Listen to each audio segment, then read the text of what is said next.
Hey, I'm Amy Rosenberg, your host of PR Talk, a podcast about marketing and PR produced by Veracity, a boutique marketing agency based in Portland, but we work all over the place because PR is not about connections, it's about doing it right, and that's what this podcast is about. We're sponsored by PRSA Oregon because, well, they also want to help PR people. Networking, mentorship, skill building, professional development. Check out prsaoregon.org to see how membership can help you grow and connect. We get so many pitches that are just irrelevant. We want ideas and we want stories. We don't want press releases. PR people are great and they plan in advance. Hi, everybody. I have Ken Jacobs here. Hi, Ken. Hi, how are you? Great. So Ken Jacobs is with Jacobs Consulting and Executive Coaching, and he's very well known in the PR culture, especially with PRSA Counselors Academy. And he's my business coach right now too, on just different things, and we can talk about that. But today, what we're going to talk about is leadership. And my original thought was to talk about thought leadership. And the reason for that is because we do a lot of thought leadership for our clients. But you can't really do thought leadership unless you're a leader. So I wanted to talk to Ken, because he does leadership consulting, on how to become a leader. So Ken, what do you say about that? Great. Well, first, thank you for having me. It's a delight to be here and to work with you. Thank you. I'm going to quickly go through up to 10 points, thought starters about leadership, and then we'll see where the conversation takes us. But I think, when you are ready to lead, there are 10 important things to think about. Number one, leadership is not about title, not about the corner office, not about your salary. It is about your stepping up and making a conscious decision to lead, and your followers' conscious decision to follow you. Now, they may report to you on the org chart. Your name may even be on their paycheck. That's not what makes you a leader, because they get to choose to follow you or not. They may come into work every day. They may tick off the boxes, but choosing to follow you is very different. Number two, leaders must share a vision, whether it is for their communications or PR agencies or organization or department or division or group. You've got to have that vision. What comes after? What comes next? Critical part of leadership. Third are communicating the values. Why do we come into the office every day, even if we're coming in via Zoom, depending on where we are in geography and the health situation out there? But what brings us in? What are those standards of quality that we're all working around? Because people follow a leader when they sense alignment between their values and the organization's values and the leader's values. And you don't have to agree on everything, but they must sense some alignment, and they must sense your vision. And most importantly, their role in achieving that vision. Do we want to explore any of these, or should we keep going? Well, so I would like to actually unpack number one, because you're talking about being a leader, but maybe we could even get back to basics and I'm curious, what is a leader? Sure. Well, a leader lives these 10 things I'm going to share, but humorously, I always say, do you want to know if you're an effective leader? Just turn around. Are people following you? Do they get it in their minds? That's connecting with the vision and values. And then in the heart, because leadership is such an emotional thing, we lead emotional beings, and we're so lucky to do so. And do they follow you with your feet when you say, hey, let's go in this direction? This is right. Are they in the proverbial rowboat with you? So yeah, it seems hard. I would think that people who aren't really leading might not even be able to see or be tuned into the fact that their people aren't following them. So I don't know how do you kind of figure that out? Yeah. Well, getting objective feedback about your leadership and your leadership style is one of the most important things leaders can do. And it can be painful. It can make you sad. But, you don't define you as a leader. They define you as a leader through following you or not. Mm-hmm. And to add to that, I've been in organizations where there are people who were leading who are not the senior most person or even at that point, but they lead through their influence. They lead through their positive energy. They help us see the work that needs to be done, and they help us all contribute to us. And I always say leadership again is not about title, but it's about, are you using your energy to help create the outcomes that are most important, the desired outcomes for your organization, for your department, for your peers and or your team and or yourself. If you're doing that through influence and leadership energy, guess what? You're a leader. You may not be the CEO or the president, but you're a leader. So I always say, I've seen EVPs, executive vice presidents, who truly weren't leading, and I've seen senior account executives who were leaders. And were And they meaning to be leaders, or was it just kind of like how they were? it's just how they were. It's just Okay. that openness. It's just that knowledge. It's just that influence that that they bring, and they get it. They get that this is about something more than themselves. Again, this is about the organization. If you're in the agency business, it could be about the clients, but we Mm-hmm. all have such capacity to lead, again, if we make that choice. And I And think if you go ahead. oh, I was just going to say, and so the EVP who might not have that instinct or skill, possibly it can be grown, or possibly they can harness their AEs or senior AEs leadership skills to kind of help them with their vision, I guess. Yeah. Well, I think ultimately we need to, if we're in that kind of role, and let's be honest, in the PR agency business, I've seen people promoted into positions of leadership that may have been a mistake. They were great practitioners of the art of PR, which of course now also includes digital and SEO and content and all that good stuff. They're good at that, and or they're good managers. They manage programs, or they're great with clients, or they're great with business. And the clients love them and give them more work, and the prospects love them. But that may not mean they're ready for leadership or they should be in leadership.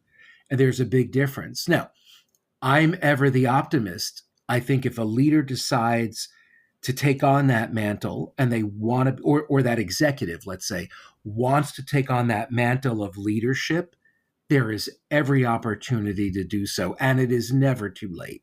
Never too And late. so if they don't have that instinct, they can grow into it. Is that what you think? Well, I think some is nature, some is nurture. I mean, if I may, they can hire a leadership or executive coach.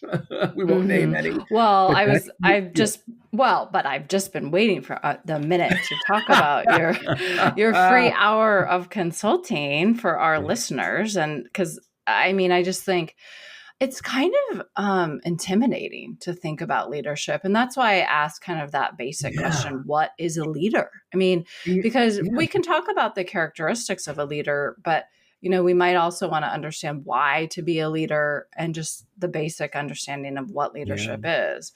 And so, do you want to talk quickly about your free hour of consulting? Yeah. And not that this is an ad or anything. I just want my listeners to understand. But, you've been so helpful to me and my company, and I just would like to hear what you do. I mean, you help with two different aspects of a PR business, because you have PR experience, and I'd also like to hear about that. And so in explaining what you do, I think we could also understand what leadership is all about. That's great. Well, first of all, thank you. I'll start with the offer. If there are any leaders out there struggling to lead either themselves or their organizations because of, let's say, the pandemic environment, Let's get on the phone. We'll do an hour. We'll give you some coaching around that. You may be surprised at how helpful an hour can be, because it can be challenging to lead through these uncertain times. And I don't call them challenging, because I think once we decide they're challenging, we're challenged. But let's acknowledge they're uncertain, and so we're happy to give you that offer. Just a quick bit about my background, since you mentioned it. I did grow up in the agency business. I got into management early. I got into leadership early. And that had both pluses and minuses for me, to be very honest.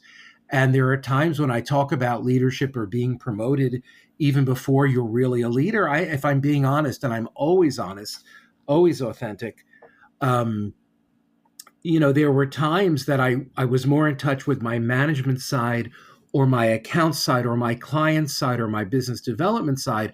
I wasn't as in touch with being an effective leader. I mean, hopefully I got there, and now I get the opportunity to help others become more effective leaders. But there absolutely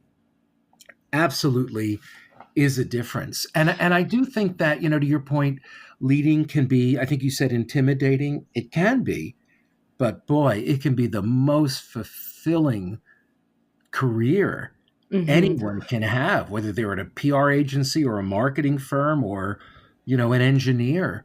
That opportunity to lead others and inspire others. How fulfilling is that? Well, yeah, it's just kind of it's such a broad term. I feel like leadership could mean anything, and possibly we could understand it better if we do talk about the difference between managing and leading. So if you want to talk about that, and then of course, if you want to bring in some examples of how you were kind of inclined to be a manager over a leader, that would be interesting too.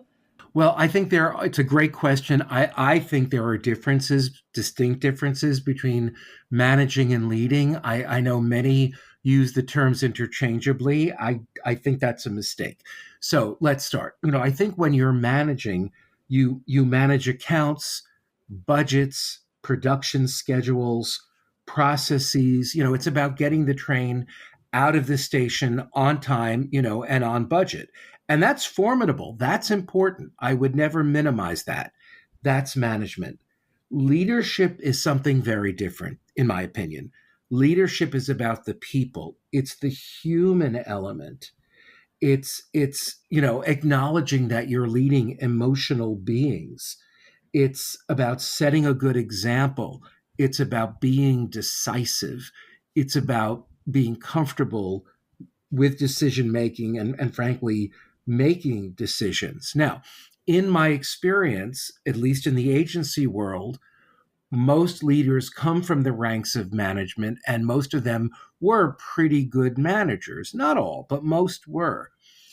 Conversely, we have a lot of people in our field who were great managers, and they get promoted into positions of leadership without exploring, but are they good at the human side, the emotional side? We call them soft skills, and I just hate that. They're not soft skills, they're critical skills. If your organization is training your leaders and having them coached, let's say, and developing, you're going to have a much more successful company by any measure. And all the organizations that have studied, why do we have great leaders? I mean, Google did a study on this, and they wanted to understand those who were great leaders, led great change, had impassioned followers. What drove it? And it was these critical skills, and especially emotional intelligence. It wasn't about, even at Google, it wasn't tech skills or tech knowledge. It's the emotional intelligence, the so-called soft skills, but we're going to call them critical skills, that made a difference for like 90% of them.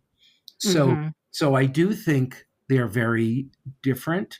And I do want to answer your other question. When I look back at my leadership career, if I'm being honest. Just kind of the difference. Between, you said you were a manager first and foremost, and you took those skills into leadership, and possibly what was what was the Well, problem with that, I guess. yeah, the gap for me was that uh, being authentic and honest with your listeners, I cared more about being liked than being respected. Oh, Now, mm-hmm. leaders can be likable, but I believe, your team has their friends, you have your friends, you can be friendly, but at the end of the day, I'm gonna quote Barry Rafferty.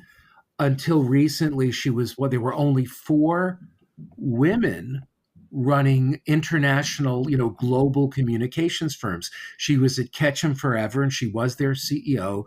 She recently switched to the corporate side, but she's a great respected leader.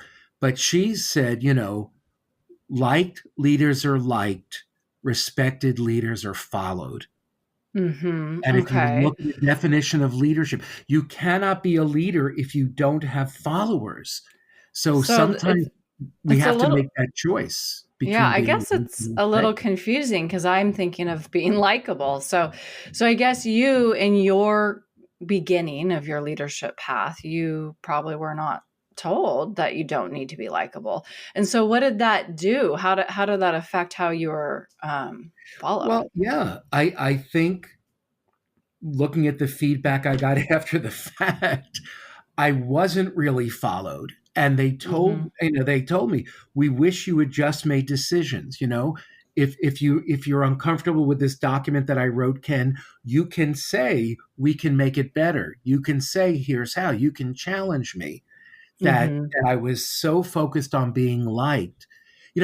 When we talk about giving constructive feedback. Some people call it constructive critique. I no longer do because we emphasize the critique more than the constructive. But if we're giving feedback, right? Constructive feedback, I believe it should be kind, direct, honest, and diplomatic. And looking back in my career, I think I emphasized the kind and diplomatic, but I sometimes left off the honest and direct. And Mm-hmm. that's what people tend to want and need, so Well, that it's confusing if you're not it is direct, right? And if confusing. you dance Yeah, around an issue, yeah. right? There Mm-hmm. are ways, and I know we can deliver constructive feedback that is direct and kind and honest and diplomatic, all four at the same time. Mm-hmm. No question about it, in my view. And so, is there a place in a PR firm or a PR department for the manager? Because that is quite important. And so, I think of that as like the traffic controller. Hmm. I worked at a classic ad firm and we had a traffic controller, and I think that's important. So, to have two roles, kind of management, traffic control, and then leadership, or do you think that they can be intertwined into one role? Well, I think if you look at the track in most PR organizations and even on the corporate side, first you're sort of a student, then you're a practitioner, then you're a manager, then you're a leader, generally.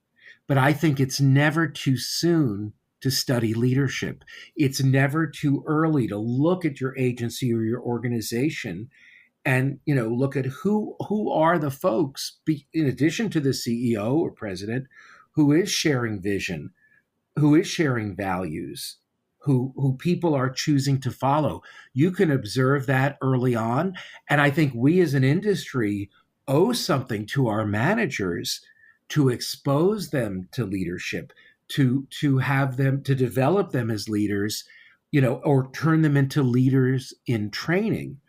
But if Mm-hmm. you think of the techniques of leadership, you'll be a much more effective manager if you're a better leader. Mhm. If And you're a so better what leader. are kind of a quick list of the techniques of, leadership? I think you Yeah. were somewhat Well, going over that, but yeah, I I don't don't. I don't know if they're techniques or foundation, but I'll share I'd already started with making that conscious decision, vision, values. The next one is trust. Trust is so absolutely critical. Your people have to trust in you. They've got to believe you've got their backs always, always, no matter what.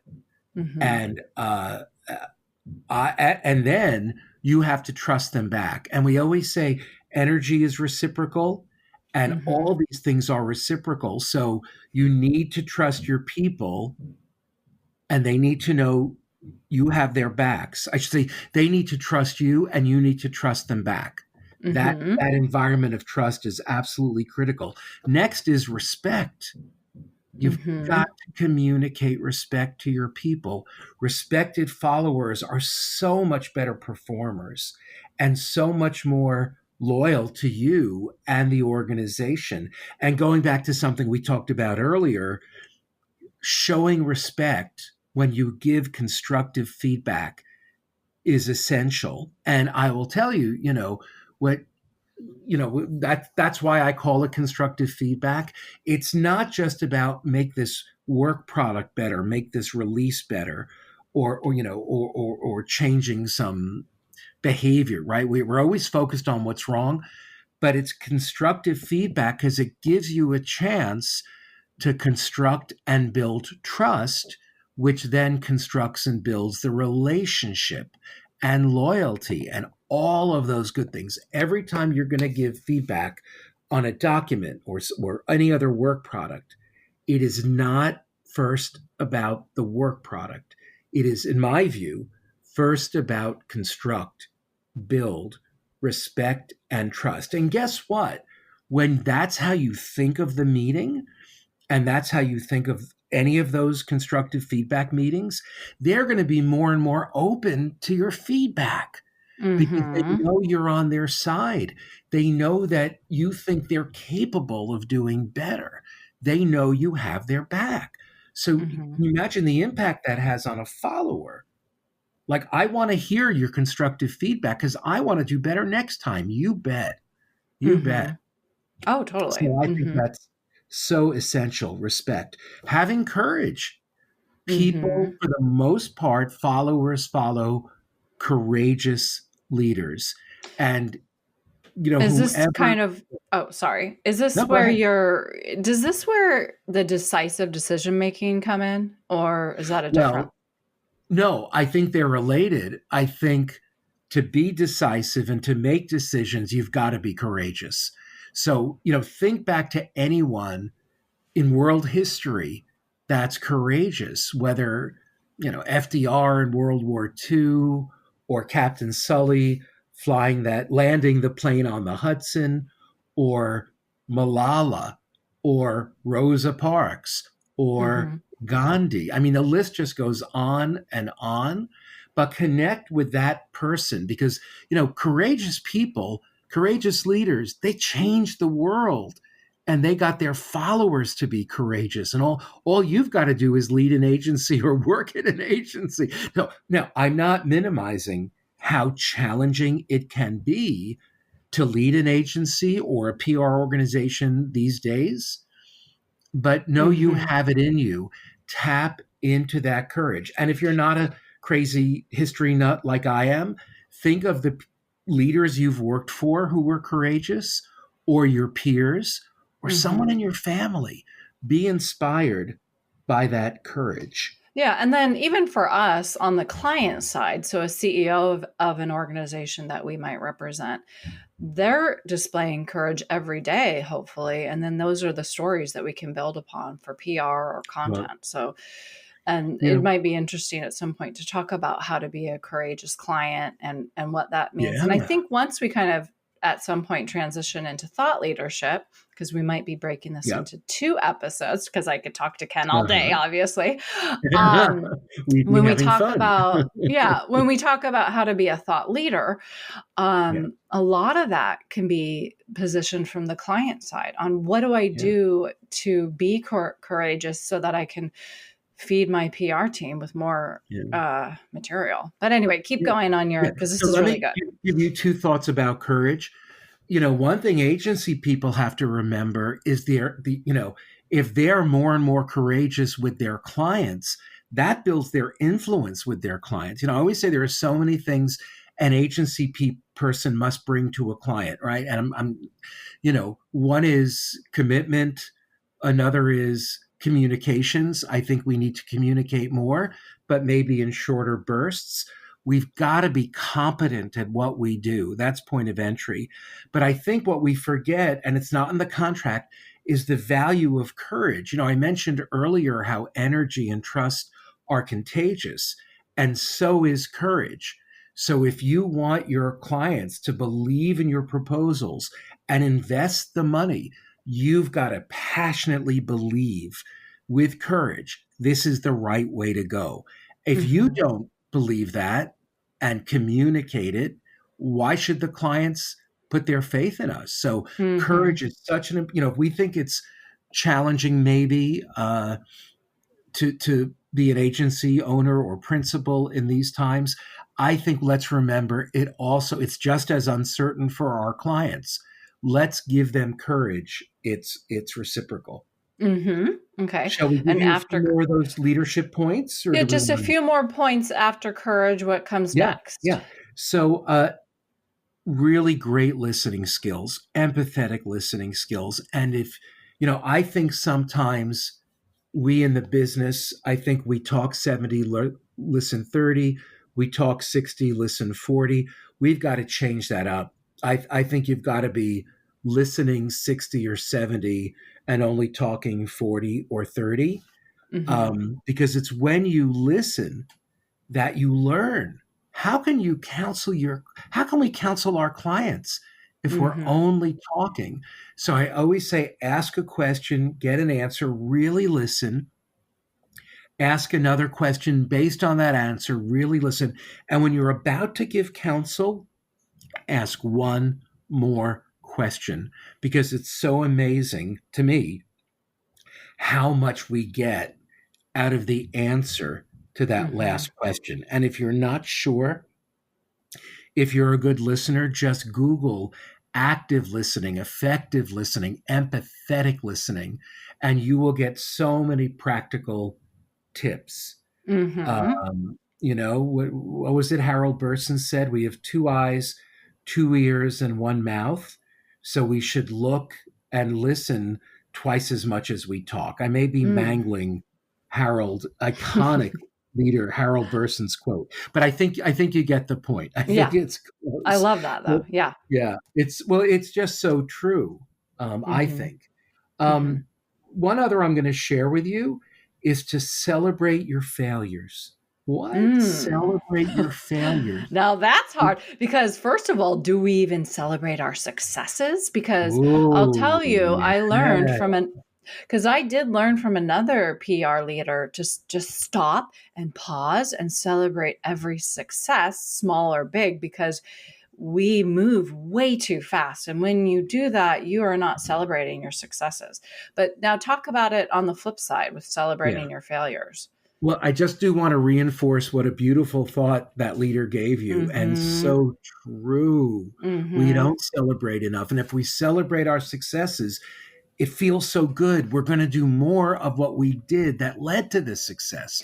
We're Yeah, and so I'll just focused. say who that was. That was Dan from PR Talent, and I have a couple of past interviews with him on there that you can Great. listen I'm to. going to listen.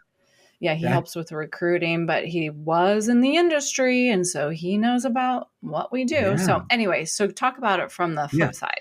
So I think if there are so many truly successful people that have talked about and celebrated their failures, Einstein, the Beatles, what? The Beatles, Ella Mhm. Fitzgerald, Winston Churchill, Oprah, Oprah Mhm. Winfrey, um, and Dolly Parton are Mhm. just some of the leaders who've said, and successful in their own right, who said, Mhm. look, and they always talked about failure kind of with air quotes, if you can imagine it, doing air quotes, because failures are the steps from which you learn on the road to success. Mhm. And But anyone who has failed and celebrated it is that much more successful. Well, because I would also say celebrating it and talking about it makes you more human. So then there's that Absolutely. relatable trust that could happen between you and the followers. Well, many of us in the industry say, we wish that our leaders in training or managers were more willing to take educated risks. Well, how do you get them to do that? By talking about the educated risks you took, by talking about the ones that worked, and talking about the ones that were failures, again, in air quotes, and what you learned from it. If you Mm-hmm. want them more and more to go out on the high wire or the trapeze, as most effective leaders have, you've got to encourage them to do the same. And the way to do that is by talking about your air quote failures and Mm-hmm. how they absolutely led to your success. Yeah, It's and that's also modeling, I would say, which is one of the points that you brought up earlier, yeah, modeling yeah, this, risk yeah. taking. Disney's another one, but I want to go back to this notion of courage or confidence and decision making. It is a truly magnetic leader, a magnetic leader. They pull followers to them like magnets, or attractive leaders, not in the physical sense, but in that, that if you're willing to say, especially these days with the pandemic, to have the courage to say, look, guys, this is what I think is right to do right now, and I need you in the rowboat with me, so to speak. And let's go there. And guess what? We're smart people. If in a month or 2 or 3 this strategy doesn't pan out as we thought it would, no problem. We're smart. We'll figure it out. We'll pivot. We'll go in another direction. And I know we're smart enough and passionate enough to get there together. Mm-hmm. I think that's such an important thought process for leaders today. Mm-hmm. Yeah. So I do want to transition into how to lead virtually, and how to lead today, and then Yeah, also tie in how to be a thought leader. sure. So I just want to tell people that's coming up, but unless you had any more criteria of leadership Well, to the, run the through. other the other thing, just real quick, we won't go into detail because we have other things to talk about. But don't just delegate, empower. Don't resist giving things away to your team. If you're like most PR leaders, or many, you worked for a great empowering leader. You may not have realized it at the time that they were leading you, but they were. And to empower and delegate to them. And I think many leaders resist it. They resist it because they're focused on what they're giving away. And sometimes, we always encourage leaders to give away the lowest 5 or 10 or 15 or 20% of their jobs to the people under them. And we resist it because what we're giving it our way are things we're good at, things we could do in our sleep, things that we enjoy doing. And so naturally, we focus on that. We don't want to give it away.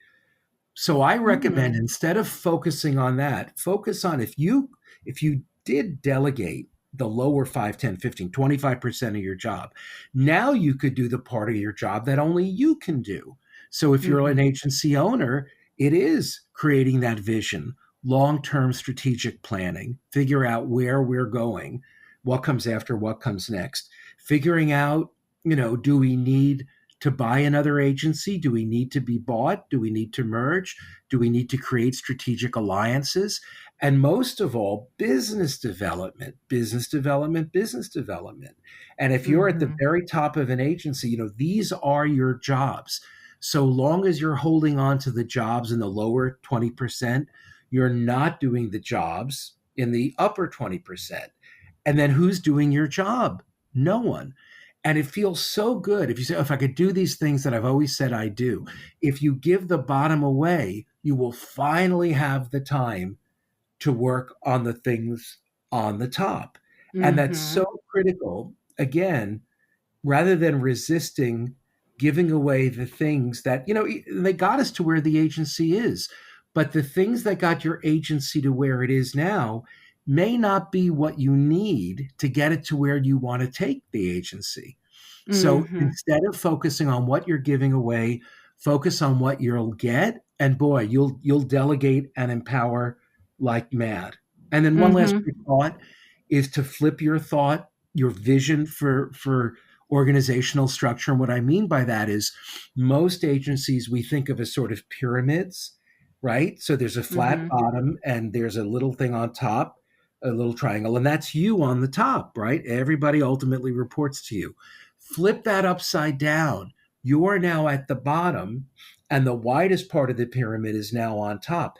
And that's everyone you're supporting and you're leading to their greatest success. And when you Mm-hmm. view it the way, I don't think it becomes too much to bear. I think your call to leadership, because you do have the ability to lead, but now you look at it as I'm supporting all of them to help them create great successes, and that's my success. So that's the West. I think we did around. That's I good. love that. Yeah, I'll just end with the thought of putting your oxygen mask on first. And so, parents are told that we need to take care of ourselves first in order to take care of our children. Now, if you look at that from the business sense, it could be like take care of your business in order Mhm. to take care of your employees. So if you're Yeah, doing new business development, well, all of the results from that feeds the employees. So exactly. that's why we don't need to feel so negatively about working on these long-term goals and planning and business development. But I Yeah, do think that's just fascinating to learn about why we hold on to the smaller yeah. portions of our job. And it's because it's easy and comfortable. And sometimes fun. And I think when you look at that, Yeah. reverse pyramid or upside inverted pyramid, I guess you call it, I mean, there is some ego, right? When we do some things that we're good at, we do it in our sleep and it's fun. There's Mm-hmm. ego. And that's where you as a leader need to decide, okay, in this, I'm not feeding myself, I'm feeding them. So I've got to let go. And you know what? They may do it differently than you. And guess what? They may do it better than you. Be open to that. And that Mm-hmm. that takes some courage, and that takes getting rid of the ego and saying, if I give this thing to them and it's better for the clients or the agency or the teams, that's not a ding on you. That is a leadership tip of the hat, because you were able to let go and let someone lead more effectively than you. Mm-hmm. And boy, is Well, that fulfilling. How so I'll just end with this. A really cool thing that I remember my first boss ever said was that he wants to hire people who are smarter than him. So when you fulfilling. say, that it's interesting to see people do it better than you, just think about that. Think about why you'd want to hire somebody who's smarter than you. And I always work towards that. And it's quite easy for me to find people who are smarter than me. So that, that, I'll that's just when say, it's so generous. It's generous to your teams to do that. It's generous to the client, and it's generous to the agency, because to your point, you can then grow it. And I've used the oxygen mask analogy when we talk about self-care these days and leading through the pandemic, and that I think it is essential for leaders to be focusing on self-care. And we talk about put the oxygen mask on first, and then you can help others with their care. But I never thought about it for business development before, and it is absolutely true. It is yeah, I if mean, you grow the business, you're giving them a chance to develop their careers and get promotions and learn new things and try new things. But I mhm. never thought I'm going to use that analogy. Wonderful. Thank you. Thank you so much. Yeah, that was great. Thank you so much. So if you had to pick between a show or an event that had PR and one that didn't, and it was the exact event, would you go with the PR? Oh, yeah.